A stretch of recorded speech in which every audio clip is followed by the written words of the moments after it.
if I go to a recovery meeting, I'm not identifying with who you are. I'm identifying with what's taking you over. Yes? You have suffered under the same tyranny I have suffered under. So I have great confidence that because this has worked for quote-unquote me, it can work for you. If you've been suffering under the same tyranny that I was suffering on, called alcoholism, active alcoholism, then I would say this is a bona fide solution to that. And a radical solution where what you hope to be an experience can actually turn into the state you live from. A state, not an experience, but a state. A state of mind, not an experience of mind. There's millions of experiences of mind. But a state of mind is much more stabilized, yeah? So it's just a simple shift, in a way. In recovery, it says in the inventory process, I'm going to speak from AA tonight, It doesn't matter, you'll get it anyway.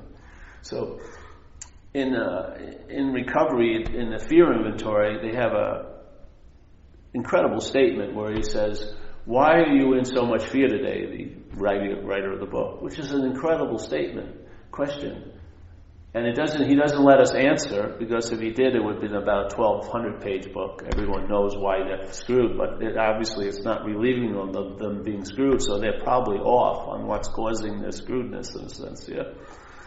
And it says, "Isn't it because self-reliance has failed us?" It's an incredible statement. He's just diagnosed a whole dilemma that was probably you were not able to capture out there running around. You had no idea that the root of the problem was the mind was resting or relying on an idea called being a self.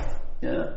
And it says, "Why are you in so much fear today? Isn't it because self-reliance has failed us?" And it's not personal. See, that's the selfing. That's the real selfing is feeling that it's personal. It's systemic. It's a chronic systemic failure. Any mind relying on self isn't going to navigate very well here in this life. First of all, self cannot process one freaking day without producing a lot of its effects, or let's say its residue or its pollution, which are resentments, fears, harming other people in the pursuit of what it wants.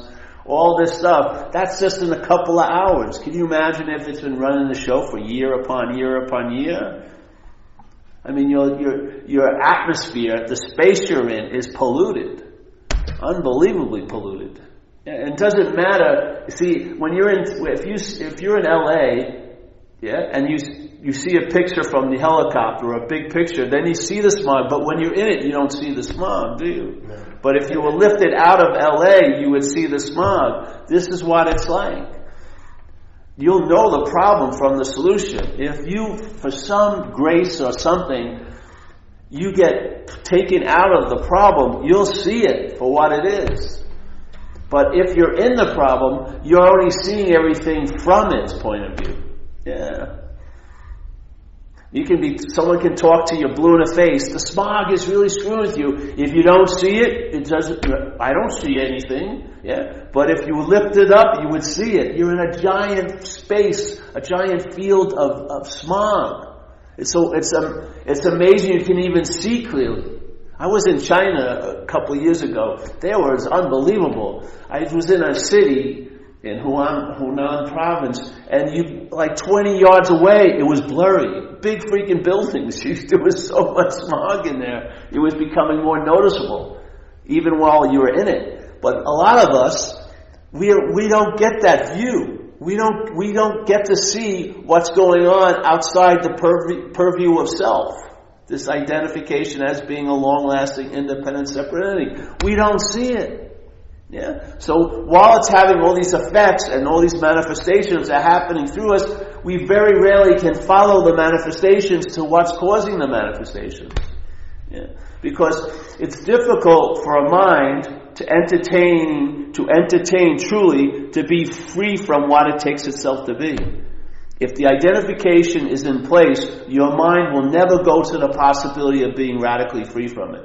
It will go to the possibility of being free as it, getting therapy for it, doing all these things to try to make that thing a little more livable with, instead of realizing I'm not that, and therefore as soon as it hit me, that hey, I'm not that, my mind went to a point immediately that it had never gone to all the years I was seeking.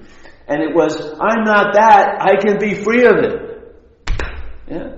Before I was saying, I can be free as this, which is not going to occur. If it could have, it would have already. Many people, even in this room, have probably invested a lot of time, money, and effort into spiritual seeking, and they're here tonight. The seeking continues. So, my view, my humble view, it is an obsession with self. That's what the mind that's identified as a self does to reinforce the identification. I'm going to say this another time. It's not obsession with self. That's what the mind does that is identified as a self, to reinforce the identification. Without the obsession, it would be seen through very easily. But because the mind is incessantly obsessed with this idea of being Paul, then the glue or the bonding, which no glue could produce, you as a spirit to a body, no way could that ever hold. It seems like it holds because the glue's being applied every second. Yeah? Every second. Reinforced by the language that the thoughts are held in and what we're talking about all day. Like I use this a lot because it's such a simple example. I had my hair was pretty long a while ago, and I went back east. I hadn't been there for a year, and everyone was coming up to me and said, "Hey, you're growing your hair, you know?" And I said, "No, I'm not really growing my hair. I'm just not cutting my hair. You know, it's not like I'm taking a few hours a week after I digest my food, now growing my hair. Like a whole day, I do all those things I have to be doing to keep living. I know, I'm just not cutting it. Yeah." So the language assumes that I have something to do with something I don't have anything to do with, which was growing my hair. Yeah, doesn't it? Very innocently.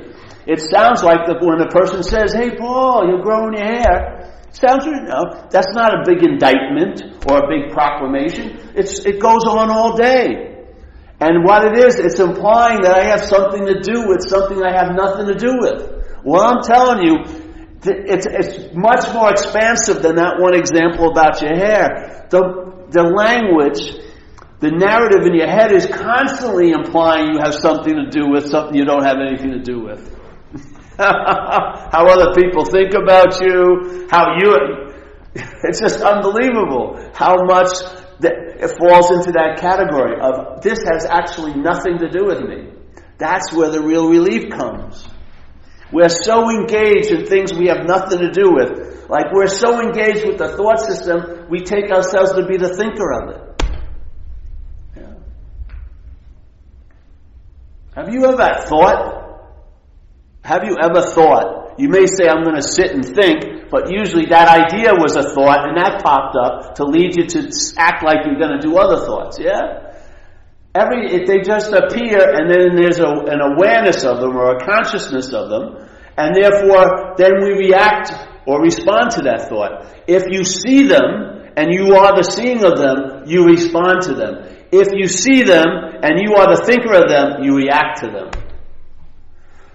That's what happens. The thoughts now seem to have you instead of you having the thoughts, don't they?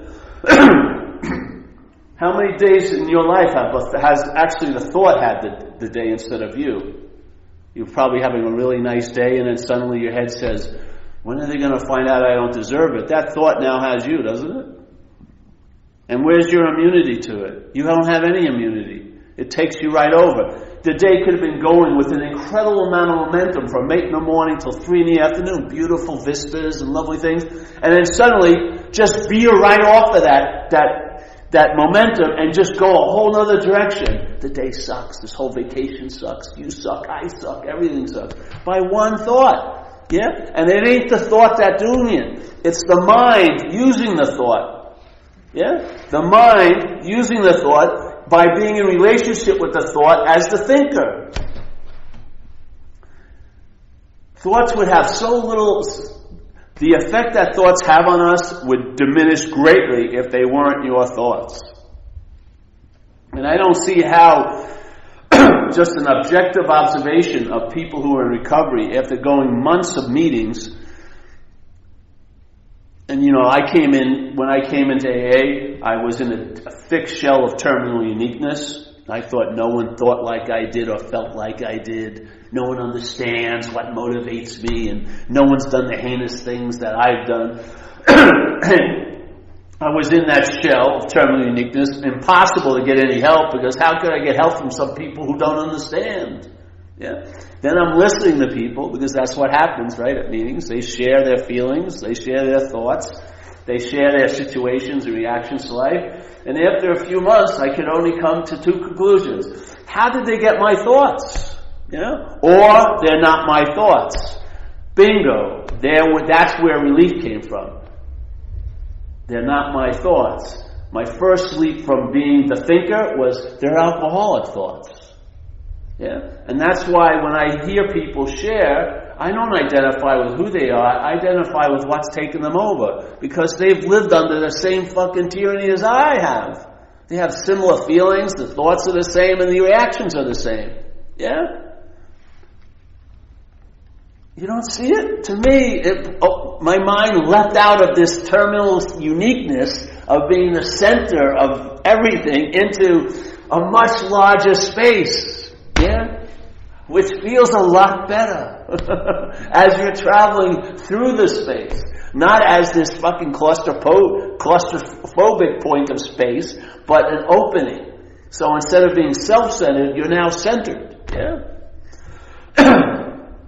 You're not centered on this crazy idea of being a self, you're centered. Yeah.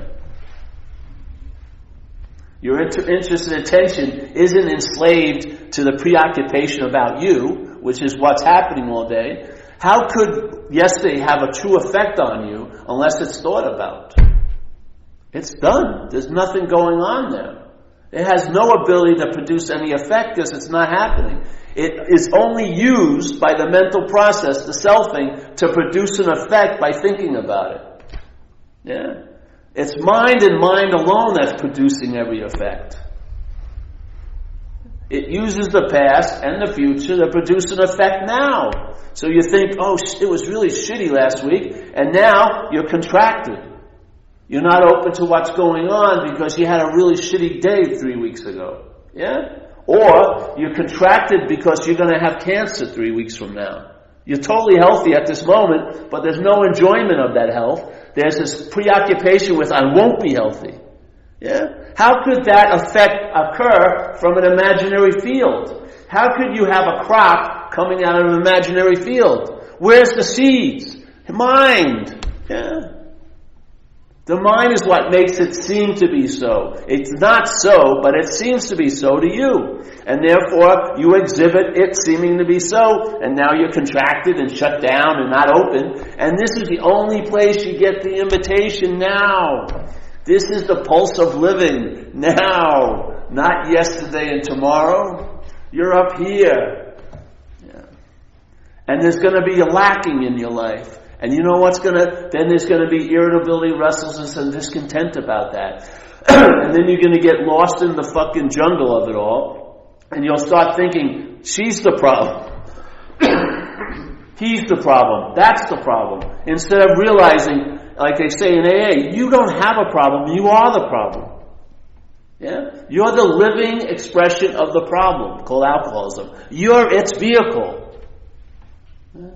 It's totally taking you over. It's using you as transportation to express itself. That's why your behavior is just like everyone else who's under alcoholism. It's one parasite with a very limited amount of characteristics expressing through many and many, many of us. Causing the same havoc in San Francisco as in New York, as in Amsterdam, as in Bombay. Causing the same havoc in families in Bombay, New York, Mexico. Doing the exact same thing it does everywhere. And getting away with it, incredibly so, because no one recognizes it whatsoever. They keep calling it me. You're identified as the problem. That's why the problem can also be the solution, because if the problem is identification as what you're not, if you woke up to that, you're not that. You're not the thinker of these thoughts. You're not the feeler of these feelings. Yeah. I don't know what you are, but you're not that. And you're definitely not a mental idea.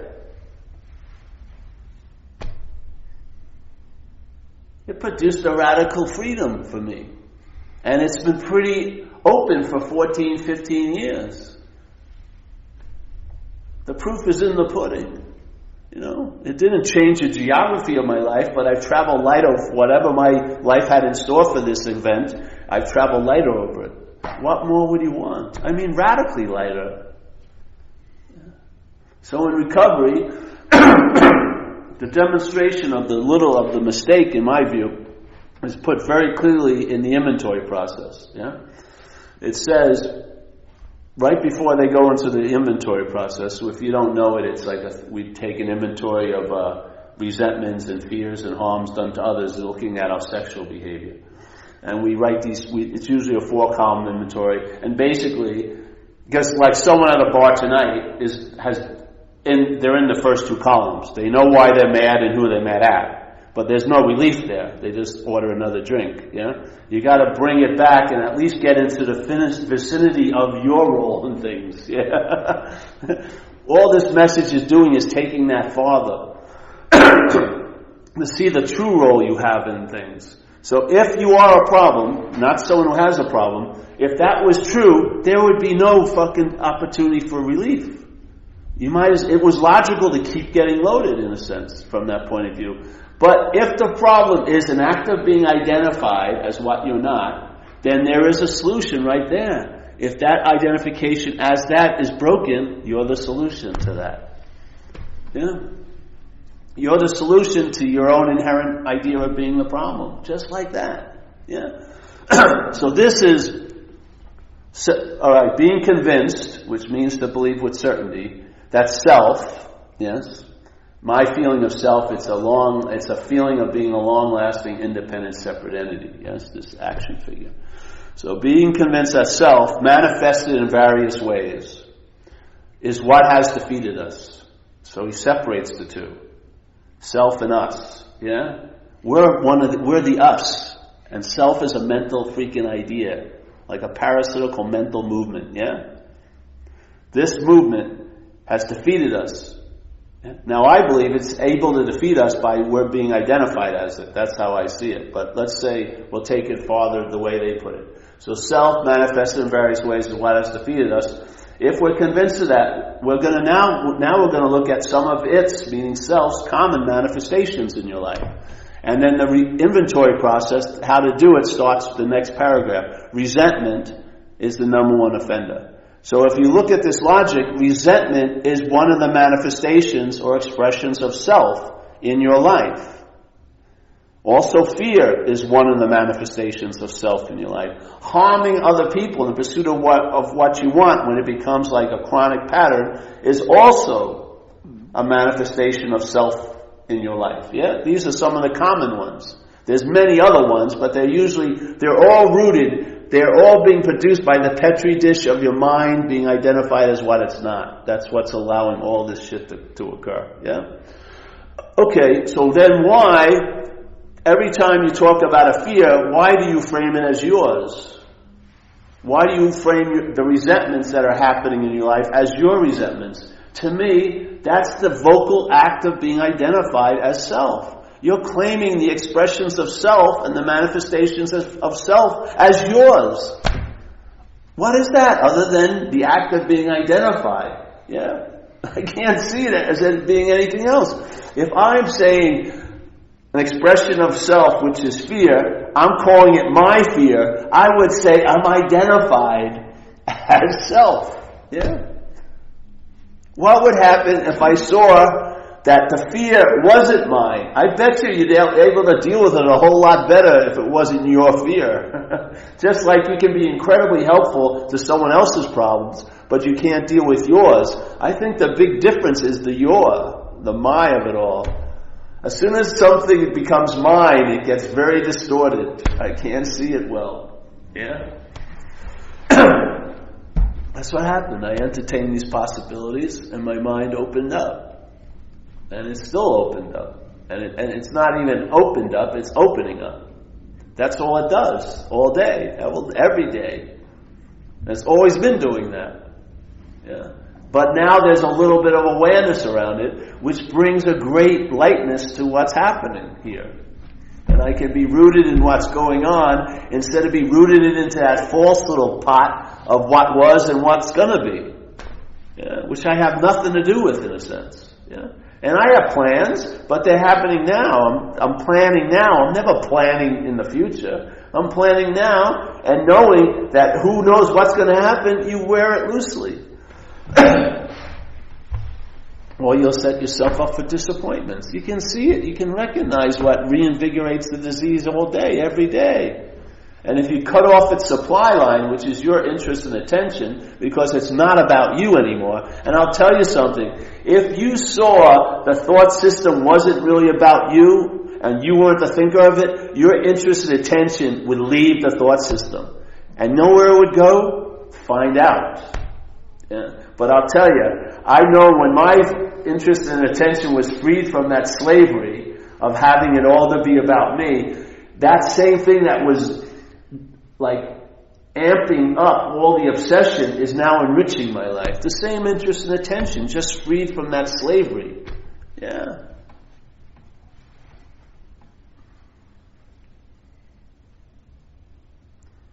And just like I heard it, that's what I like about these meetings. We allow other people to hear it. That's all. It's like my job is just to hand over the spiritual subpoena. What happens then is up to mind and grace. Yeah. But I tell you, because I was so grateful that I heard this, I would like to play that role and allow other people to hear it. Now, what they do with it, who cares? Or what it does with you, basically, who cares in a sense? But I love you to have the right to hear it, because you're suffering from a mental occupation. It's a foreign installment, and you're in the deep identification as that, instead of seeing that it's not you. And then your mind able quickly to entertain, I can be free of it. You're entertaining, how can I be free as it? Which is never going to work. A parasitical movement isn't going to change its stripes. Yeah, it has the only thing it respects is more power. That's why we say a higher power, a greater power than self. Because the only power it's going to respect is a power greater than it. It definitely doesn't respect. We are totally overmatched. Go to meetings and listen to it.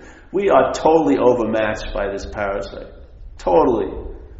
I've seen people with 20 years go out. I've seen people who were great shares and they've been sober 3 years and then they're out for 2 weeks. They have no idea what hit them. None whatsoever. Just blown fucking away. Their little, what was starting to formulate around them as a life, just blown out of the water like that in one night. We're overmatched, yeah, because we're identified with the thing that we're suffering from, which is unbelievable to me. So that was my humble diagnosis, and I'm sticking to it in program of recovery. Because most people are taking it as far as obsession with self, but the thing is, they're taking themselves to be a self that's obsessed with an idea of being a self. And the solution doesn't say self's going to get out of self. It says self cannot get out of self. Yeah? So let's say you reckon somehow you have an idea, you've objectified self as a thing that you're going to try to get out of, but you're going to try to get out of it as the activity of self. Self is never going to get out of self, ever.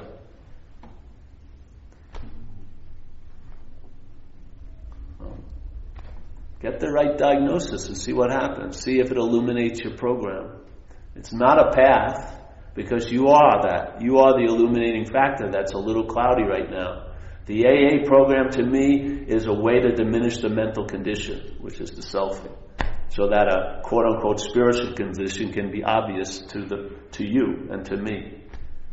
That's our immunity to the first drink. That's our immunity to the insanity that precedes the first drink.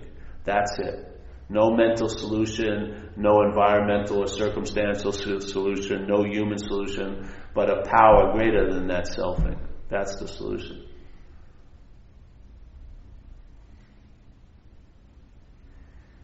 And then you start entertaining, you start seeing the problem from the solution. You can recognize it.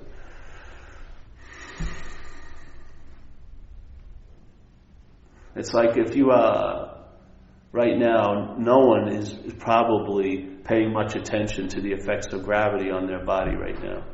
Probably didn't go any place in the whole of San Francisco that where people were talking about the effects of gravity. Like the shoulders are a little heavy today. Probably not one place. Not one word was probably uttered about this incredible, at all time effect on the body. Yeah? But the only way you would know the effects of gravity if you went into like an anti-gravity chamber. Then by its absence you would know it. You would see its pseudo-presence by its absence. You'd recognize the only thing it can do is appear to be so. It can't be so. The truth is the anti-gravity capsule. Yeah? In a sense, when it comes to spirit. You are spirit, you have always been that spirit, and you're never not going to be that spirit. Yeah? It can only seem to be this way. It can never cross that incredible line of seemingly into being. It cannot do it. It cannot do it. You are already being. This thing wants to become something. It wants to become a long-lasting, independent, separate entity, separate from everything else, being its own God and getting its own personal love and specialness and rightness and uniqueness. That's its big drive, yeah? It's never going to fulfill that, ever. It can only look like it's doing it in time, but in the big game, it has no way to win. That's the greatest news of all. Yeah? No matter what your mind throws at you or your emotion, no matter how your crazy head interprets emotions into these huge knots, they cannot withstand timelessness. Yeah?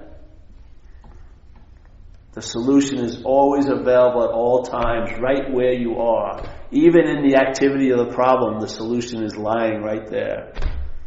Always available at all times, with no requirement necessary to meet it. There you can rest. When your mind rests on that and starts relying on that, then you'll see the effects. Yeah? Like they describe quite a lot of them in the book. You'll lose interest in yourself because it's not you, and you'll gain interest in others. Yes? Because they're more of you than that freaking thing is.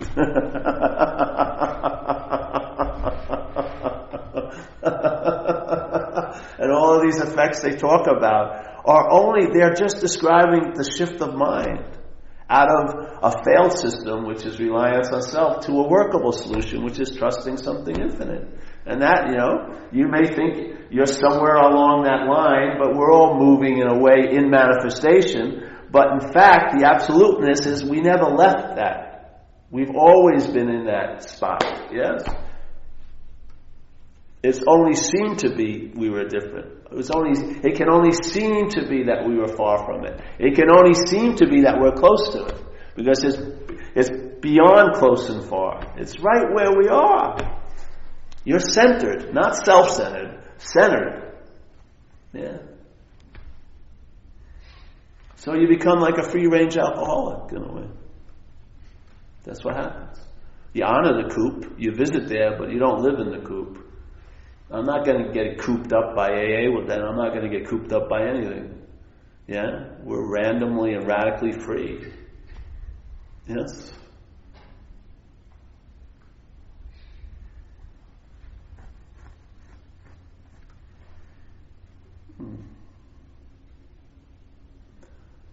Good news, yeah. The gospel means good news. That's what gospels were. They were good news. Hey, you can be radically free of this thing that you're calling you. And you'll see how, look at it. If you look at alcoholism, doesn't it feel like a possession? Like let's say you haven't done something and then suddenly you get loaded again. For me, I call it like a parasitical takeover. Yeah?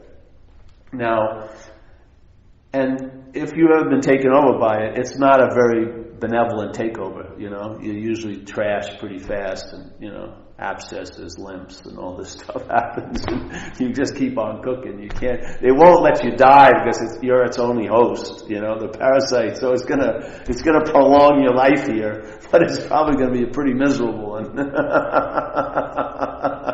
So what would happen? So how can this parasite take us over?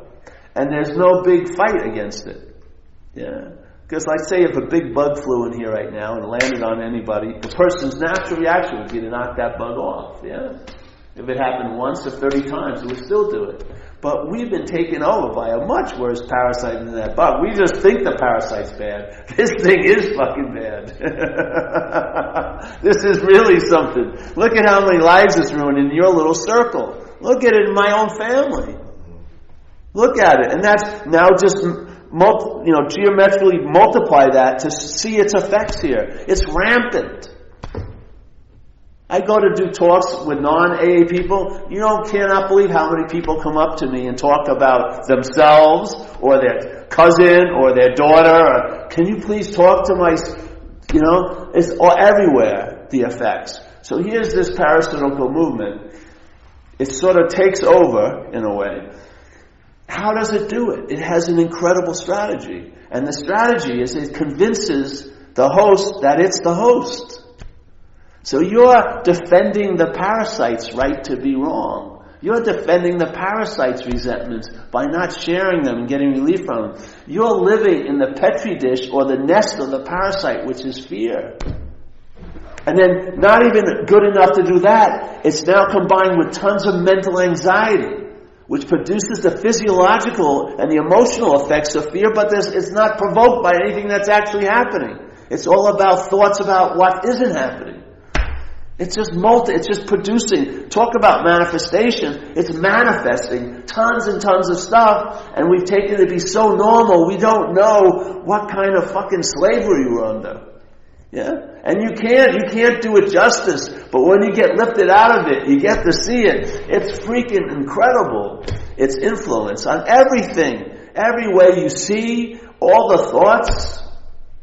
And those thoughts are pounding. They're like a wave that's pounding on your mental shore all day, 24 hours a day, with a big pulse, like a big swell. All about you, all about you. What's about you?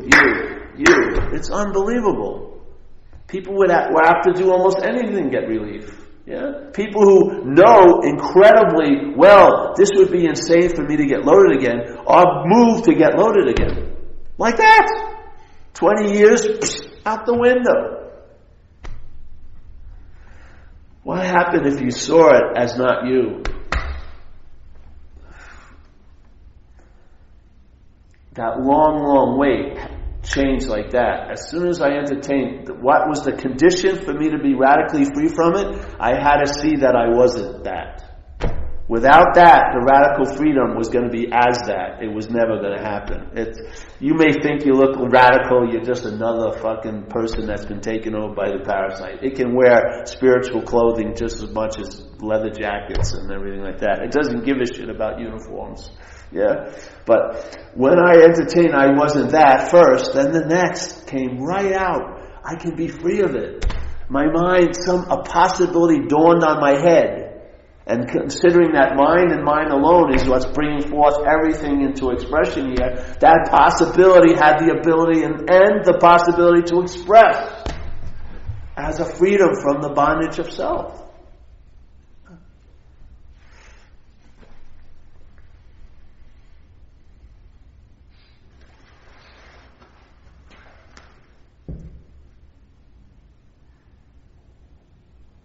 And there's the presence of the power. You can sense it in the room, yeah? It's like a magnifying glass. The silence gets deafening. It's just the vibrational foundation of this whole place. It's just, yeah. You're not of a thing. You're not of thingness. Jesus said, I don't know if you like him or not, but I'm just using some of his statements. He says, you're in this world, but you're not of this world, yeah? Well, look at what is it to be in this world? Time, obviously, is a huge thing here. Things are a huge thing. Separation is huge, yes? Dualities, things rise to fall down, There's birth and death, so everything seems to be included. You come and then you go here, yeah?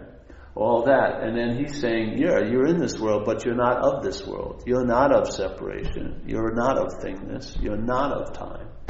Yeah?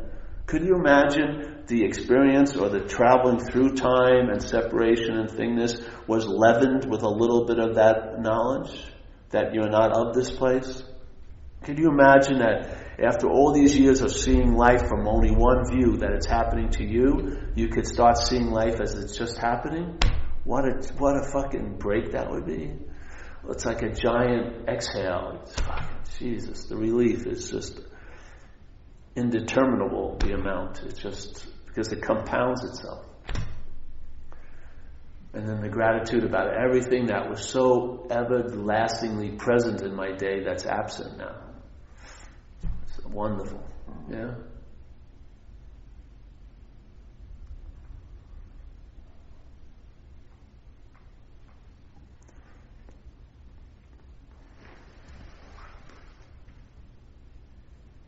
So, if you're in early in AA, you've got to put actions before thoughts and feelings. Yeah? Just do the next right thing. Don't worry about thinking the next right thing or feeling the next right thing. Do the next right thing. And you can sort of frame the next right thing by what's worked for all the other people that have come before you in the program. Listen to some people. Follow their suggestions. Get commitments. Make yourself available to others. And the mental state of selfing will diminish enough that a spiritual state will dawn on you. Yeah? That's what happens. Then the interest and attention leaves that dead horse and now gets excited and interested in the live horse, the living of this life. And then you realize, Jesus Christ, how could I have taken that horse to be alive? It's dead. Now, because now you know what it's like to be alive. You're not incarcerated in a mental prison, not fucking enslaved to your thoughts and your whims of your mind and your emotional sways back and forth, not totally over eclipsed by circumstances and situations, but now you outshine the circumstances and situations you're in. Yes, you take your rightful place as the light of your own life.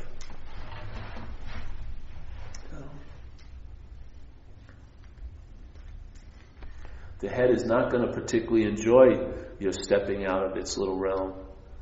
But basically, screw it. It's not you. You don't have any allegiance for you. And it ain't coming with you.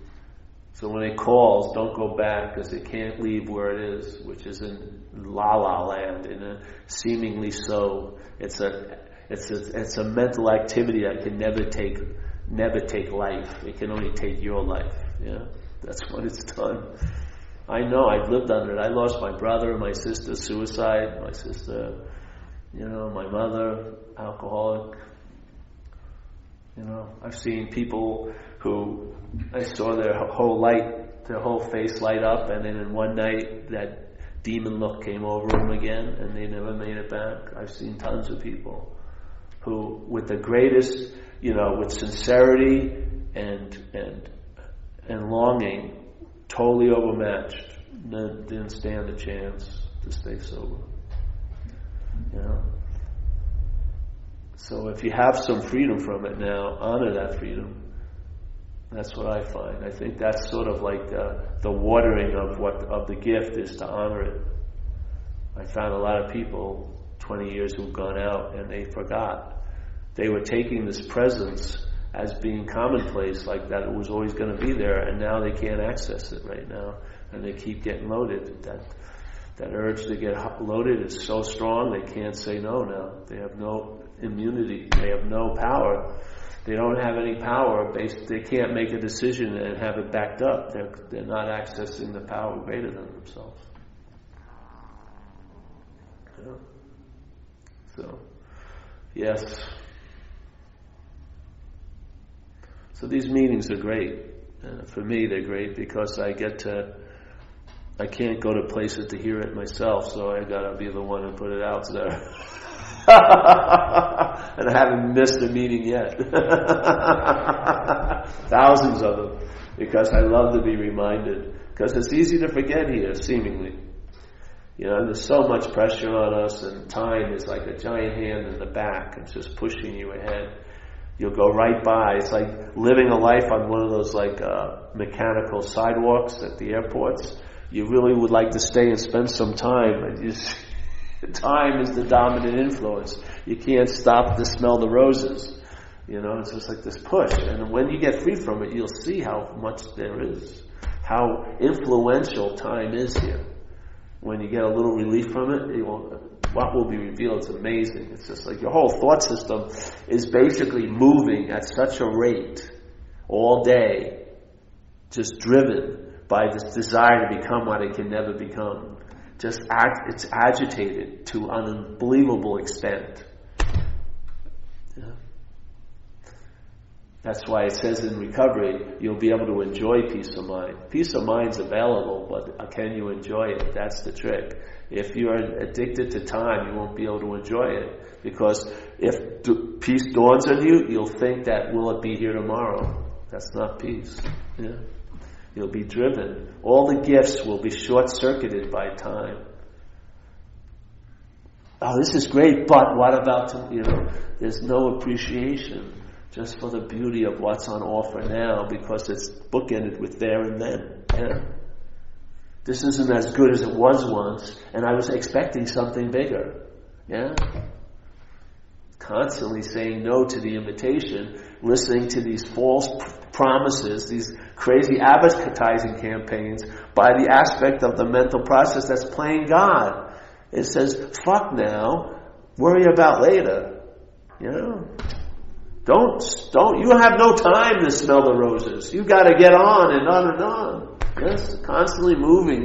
Like, you ever see that, in the World War II, they had the Bataan Death March, where Japanese had all these prisoners, and they just basically marched them until they all starved. They weren't gonna take them anywhere, they were just killing them, And it's sort of what it's like. We're promised like this holy land or this promised land, but it's always put off. Yeah, you're always planning on the arrival, but when you arrive there, that mythical there, it turns out to be the here that you wanted to get out of. Yeah? And it's a fucking addiction. All aspects of the one addiction are manifesting in all forms of addiction. Me getting loaded on drugs was a response or a reaction to my mind's addiction of being a self. I wanted to get out of self at any cost. And drugs seem to be a pretty good way to get out of it temporarily. Unfortunately, you can't leave an imaginary place. If I could have, I would have, but you can't. So, yeah, any questions tonight? I could beat a dead horse, but it's good, yeah. So, it seems like a good place to start to let this message do its thing is to entertain this notion that the thoughts that are occurring are not your thoughts. Yeah, why not? Try it. I have been. Good. And what I'm bumping up against is that these thoughts feel so individualized. Yes, of course they do. That's the sense of self. So how does one see through that? How does one see around it? Or what? Well, maybe you should ask a subjective question too. The old famous self-inquiry practice. If you want to have something to do, you ask yourself, who is it that feels like these thoughts are so individualized? Yeah. There's not just a thought that these thoughts are individualized. There's the feeling that there's a you that's thinking that these are individualized. Yeah. Right. Well, why don't you question who's that you? Just ask the question. Don't look for any answer. See what comes up. And the question you asked: who is that you? Who is that? Yeah. Let's say my mind's worrying about next week. I have no concern about what it's worrying about or that it's even worrying. I just ask, well, who is it that's worrying about next week? If it's not me, I lose interest in whatever is all that worry about next week because it's not me. I'm telling you, I'll give you a simple example. I can't make it any simpler than this. We're in a room. We're doing a talk here, right? And I'm supposed to be doing my little job, my seat assignment. But I'm interested in this person. Let's say Deb was in this other room. I hadn't met Deb yet. But I had my eye out on Deb, and my mind's been running. I know you have kids with Deb and stuff, whatever, Sorry, Deb, I never told you about this. So you're in the other room. And so, and I'm keen on, because she means a lot to my head. My head thinks she's going to bring all this stuff that I don't think I have now. Yes? Which is the, whatever. That's the advertising it always gives us, yeah? It never thinks about, the divorce, and it's always about, this is going to be great, yet. So here it is. So she's in the other room. So my mind is keen on that. That's its agenda, because it means a whole lot more than doing this talk. So people start noticing I don't seem to be here while I'm doing this. I'm doing it half-heartedly, because I'm trying to listen to see if she says anything in the other room, like, hey, I like that guy Paul, so I can, because I have a huge fear about rejection, so I'm probably not going to ask her out unless I have my bet hedged, want to make sure I'm going to win. I don't want to, or I won't play, which is usually what my head did a lot. So there I am. So now someone comes up and he says, Paul, you should be doing this talk, forget about whatever's going on. And I totally agree with them, but I have no power to stop. These aren't like my dogs. They're running after something that they think is important. So then someone comes up to the desk and throws a book on it, and the book's title is How to Lose Interest in a Conversation in Another Room. So I read through that, and it makes a whole lot of sense, but I'm still keenly trying to listen to that person. Suddenly she says something, and she says, I really like this guy Matt, and my name is Paul. What happens? I lose interest in that conversation. I don't have to pry it away. I don't have to try to get it with some method or practice. I forget about her, and then the interest and attention goes somewhere else. That's exactly what happens when you stop seeing your thoughts as yours and just see them as thoughts. You'll lose interest in them. You'll lose interest. You don't lose interest, you'll lose interest in the thoughts. And you'll see, put interest and attention onto thoughts. A lot of interest and a lot of attention onto thoughts is the Petri dish for obsession. It's the Petri dish. That's what obsession grows in. It's not the thoughts, it's your interest and attention on those thoughts. And I'm telling you, your interest and attention is on those thoughts because you believe they're about you. What would happen if they weren't about you? You would lose interest in the thoughts. And then the thoughts that used to have so much sway over your life would lose influence. Because the thoughts don't have the sway. It's the mind giving them the meaning. When the mind loses interest in it, I'll tell you something. That whammo-bammo, big powerful thought is pretty meek. You don't get caught by it anymore. You seem to have an immunity to it. Where before you had its beck and call. What happened? You lost interest in it. Why? It's not about you. That was one of the secrets I found. That's how it worked. I couldn't get out of self as a self. That would be a lot of interest in self.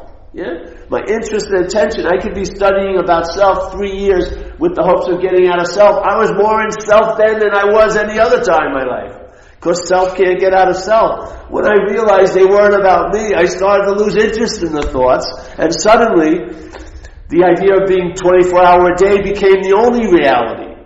It wasn't about trying to grab, my attention and interest from there and then. It willingly came back to the only place there is. And it started to enrich my life instead of draining it out of me. And it all rooted in the idea it's not me.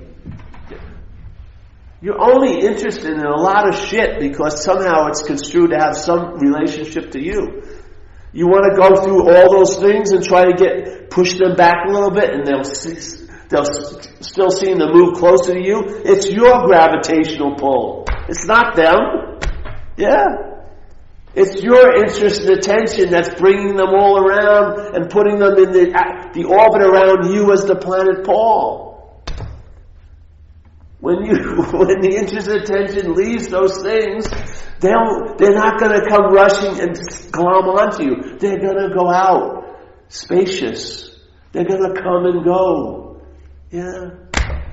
You won't believe what you would call the behavior of the thought, because it's not. The thought is behaving based on your mind, not on it. It's just a vehicle.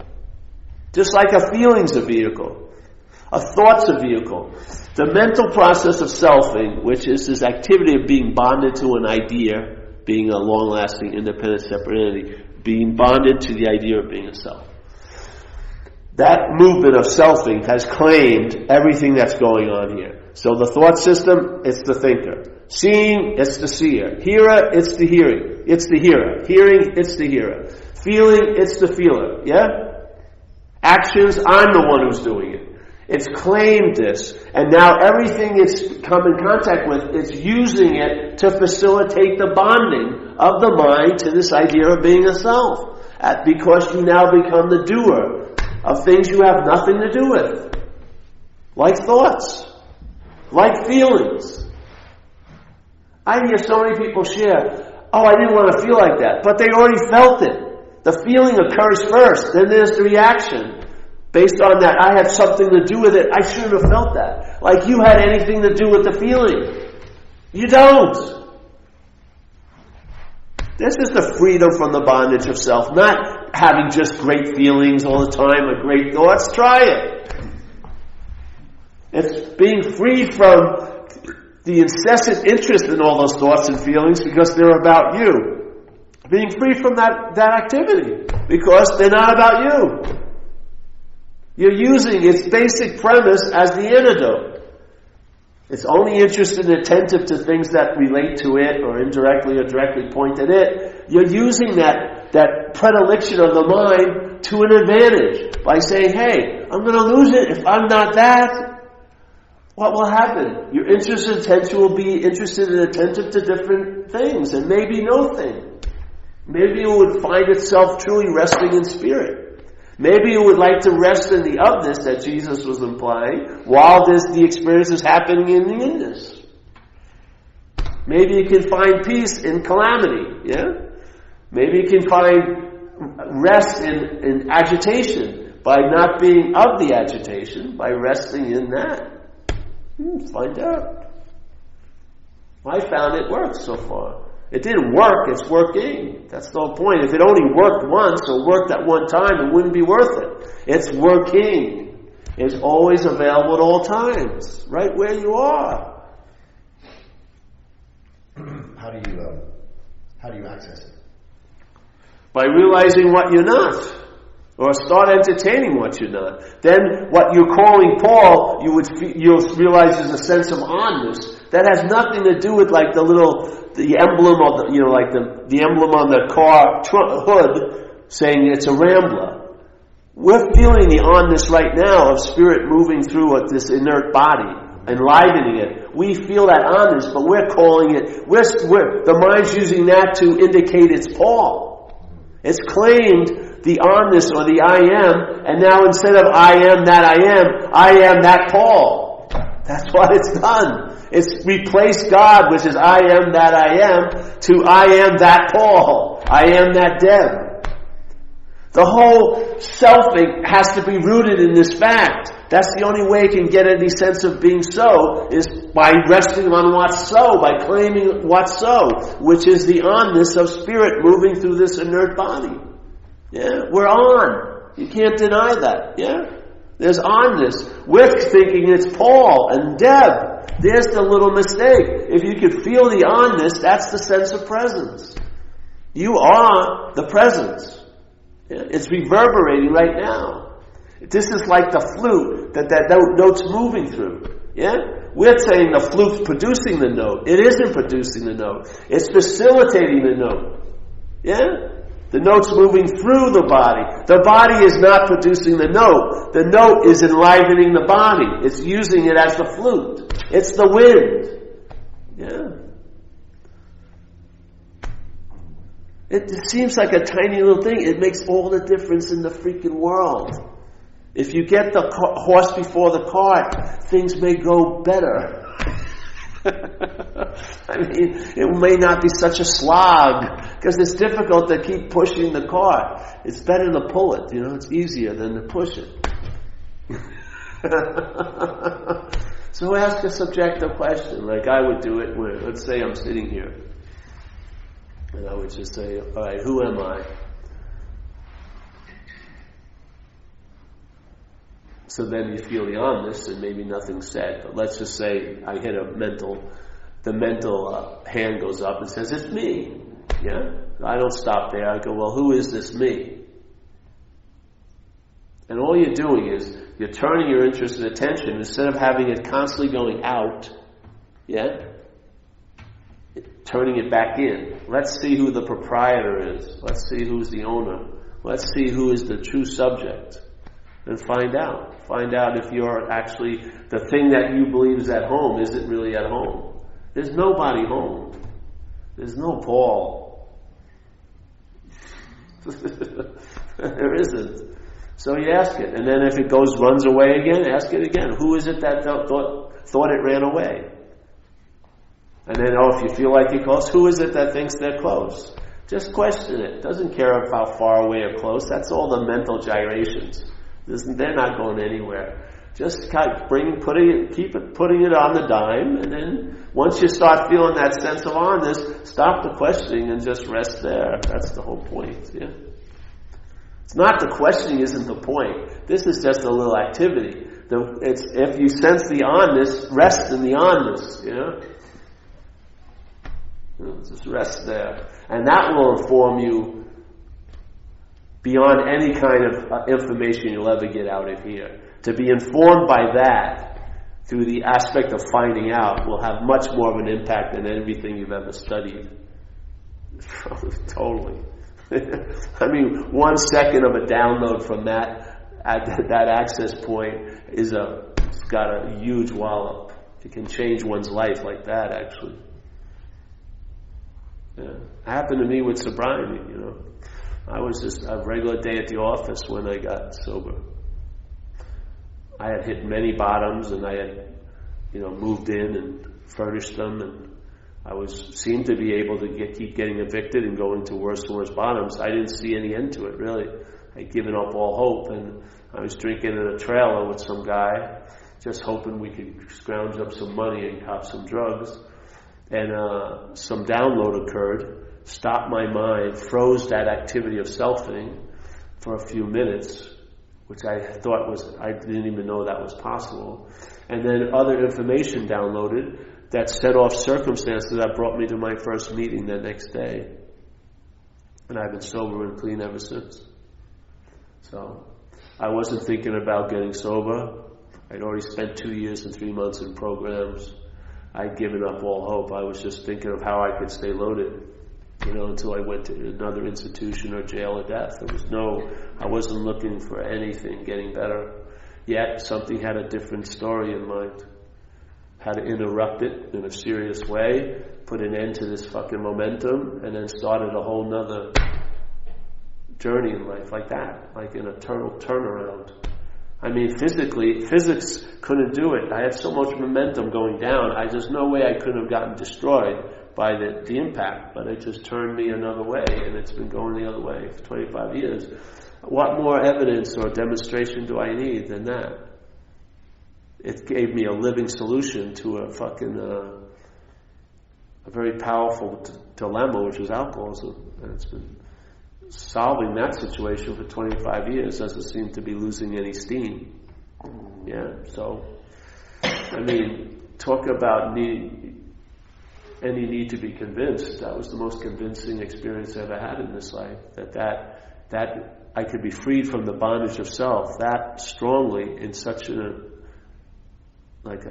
moment in time where 40, 30 years of slavery was stopped in 1 second. How could that 30 years actually have been real if it could so easily be erased? Yeah, my mind went to those possibilities. So, I have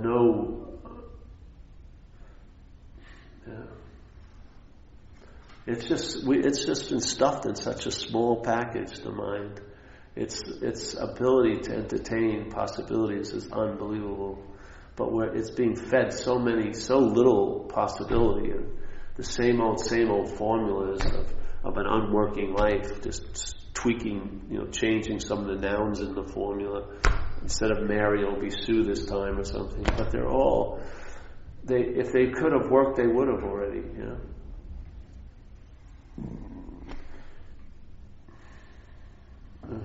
All right, well, that's that. Another question? Well, I was just wondering about your this understanding of selfing. Yeah. It sounds like so many. I'm just curious how that happened in your past, right? Did it start with was that awareness at the beginning? No. Well, I was lucky enough in AA to be asked to do some workshops early. Mm-hmm. like my third year of sobriety. And the first 3 years I went to see Joe and Charlie. They used to do the big book seminars. That had a huge impact on me, because their understanding I could really wrap around, and it made a lot of sense, and it was very easy to do the steps after I heard them. But then after 3 years I got what I was going to get out of them, and I stopped going, and then I was doing workshops here in the city on the fourth step, the inventory process, every Monday for like 19 years, basically, if I was in the country. And then I got asked to go a lot of places and do that, so that I was doing that. And so I felt I had a workable understanding of the problem that I could share with people, and it was taken well. And then I heard this idea while I was in that position, and then that position, it stopped being a fourth-step workshop pretty quickly, and then this just took over more and more, because it just seems to be like a quantum leap to doing and having to me. Might I ask where you heard the idea? This idea? Yeah. I had a meeting similar to this. They call them non-duality meetings, or Advaita. So it was an Advaita meeting in Berkeley by a woman from Eastern Europe. I couldn't really hear her, Neelam. And she started, that was the first tweak, but actually I'd studied the Course in Miracles too early. So I had those two were running neck and neck. I heard this message, but the Course in Miracles was pretty powerful. And then I heard a couple other people, women, and read a couple of books, and I liked old Zen. Zen, this is all that Zen's about, Chinese Zen, not some of the Zen that they call Zen now, all this meditation. The ancient Chinese masters weren't into group meditations or anything. They were into like what you call satori, which is sudden awakening, which is when you wake up, like out of this quote-unquote dream. So I had that stuff, but then this illuminated that understanding. I had an understanding, but it wasn't translating into an ease and comfort every day. Then something shifted in my mind, and then that understanding facilitated the ease and comfort to happen. I started traveling lighter, so it was a difference between night and day. One was like an empty husk, which was a good husk, the understanding. And then this had nothing to do with understanding. It was just like a download of information, not even information, just something that shifted my mind enough where it's like if you had a corporation, if 51% of the stock went to a different point of view, you'd have immunity to the 49%. That's what happened. Yeah. So it came out of a lot of my attention and interest, and the machinations of my life was rooted in selfing, and I was in the process of selfing, trying to get out of self, which is a failed way. And then something happened that shifted enough out of it where I realized I never was that, I'm not going to be that, and I'm not that now, and therefore something that I was is what I am, but I can't know it. Yeah, I can know from it because I am it, but I can't know it like an object. Mm-hmm. So then suddenly everything became verbing to me, all verbs. So that all the idea of nouns, that I'm a someone, just got dismissed and everything. So all this thing of verb, noun, like action, actor, seeing, seer, all that got moved, and it was just verbing. There's just seeing, acting, smelling, hearing. There's no one who's hearing anything, This is all this stuff happening constantly. And that's been the way it's been since then. Yeah. And the idea of the noun-verb thing was a big move, this big shift. Because the way my mind thought, like if you see how we think, if I didn't do it, you didn't do it, then we say like a God did it, a God like a thing, like a noun. And I saw how that's one of the basic, one of the beginnings of the interpretation of duality or subject-object, is obviously the verb and noun. That's what it is. If it's all verb, that's pure subjectivity, that's pure action. Verb and noun is the subject-object, it's the story of duality, And then as soon as it becomes let's say consciousness is now claimed to be, I'm the one who's conscious, I can also have an experience of being unconscious. when all there is consciousness, which is insane to believe that we can be unconscious of consciousness as consciousness. You know? But it can seem to be like that for a while. So I don't know, none of that's true what I said, but you want a story, that's the story. No, that's true. Nah, I have no idea what happened. I have no idea what's happening now. And I don't care, basically. I find out what I need to know, and when I'm not privy to, it's okay. Yeah? I'm not reaching for the stars anymore. That's pointless. You get freed from the need to be liberated. That's the greatest freedom. You don't understand how much pressure you're under to be better and to progress and to get somewhere. Right. It's like you're being driven like a cow with a cattle prod. Yeah. Seriously.